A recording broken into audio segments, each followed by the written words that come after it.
So hi everybody, I'm Christopher Myers. I'm a user researcher at Salesforce.com. And today we're going to talk about social media, two particular aspects. First, how you can use it effectively for recruiting, and also what happens when social media gets woven into the DNA of the products you're trying to test. So show of hands, anybody used Salesforce in here? All right, quite a few.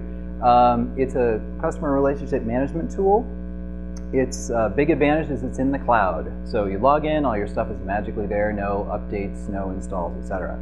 When we're testing new features at Salesforce, we typically use the right method. That means that between days of testing, sometimes even between individual sessions, if we see major usability issues, we will try to fix them in the moment. And by the end of it, usually end up with a much cleaner prototype and fewer issues to follow up on. Salesforce has always been really big in social media.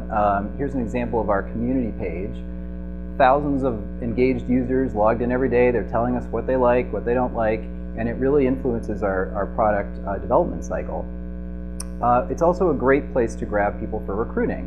We can also use other tools like Twitter, Facebook, etc. Here's an example of our recruiter reaching out via Twitter. It's a great way for people to say, hey, I'm that guy, I'm self-selecting, I fit your demographic.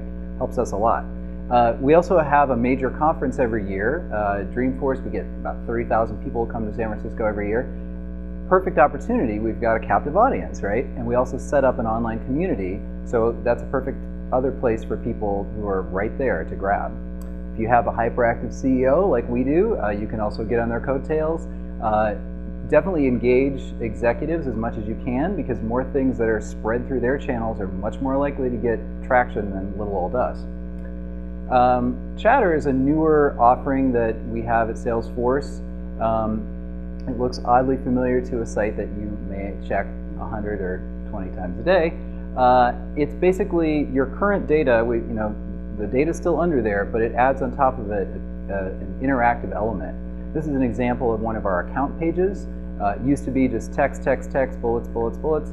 Now everything that happens to that account gets a live post. You can see who did it, you can see what's going on, you can have a conversation about it. Groups are also a part of Chatter. They are sort of a place where just a select group of people can get together, discuss an issue, discuss an account, work on a deal together. We're using it as researchers in a very particular way. So we have a group that is where we disseminate all of our research findings. We have about 100 followers, or at least when I took the screenshot.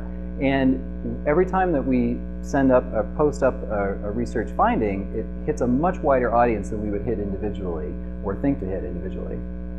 I mentioned earlier that our old UI is pretty text-based. So you can see here's a customer service case, data, data, data. No conversation, no real sense of accountability. Who's doing what happened last? So this is our old case. Here's your case on Chatter.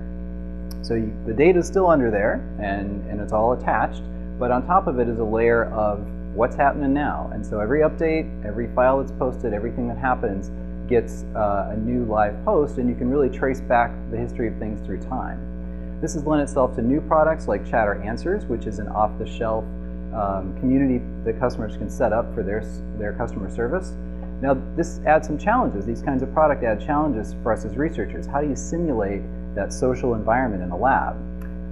For Chatter Answers, we tried a couple different things. First, we tried something very simple and shallow, an iPhone site. That's great, but once you fix your iPhone problem, you're kind of done. And it didn't really get people deep into the interaction issues that we wanted to hit. So then I went out to the TurboTax community. They've got tons of content. Everybody had just done their taxes at this time of year, and pulled that together. And the problem with that was it was too deep, and people got caught up on the tax issues, or they got caught up on not really being, relating to it. So then we thought, gaming. Everybody loves gaming, right? Well, no, actually not everybody loves gaming, so you restrict your pool pretty closely, and then you restrict it further because even fewer of those people have ever had to contact support. So all of these approaches share some shortcomings. Either people can't relate to the content you've mocked up, or they can relate to it too well, or they can't relate to those people that you mocked up as kind of fake friends on the side of your mock-ups. So this really begs the question, how can we test social products in a lab or contrived environment, getting to the interaction issues we're after, but not getting bogged down by the content or the scenarios we've set up? And that's exactly what my colleague Kat is going to talk about next. Again, my name is Christopher, and you can reach me at all these venues. And thanks for listening. I'm going to turn it over to Kat.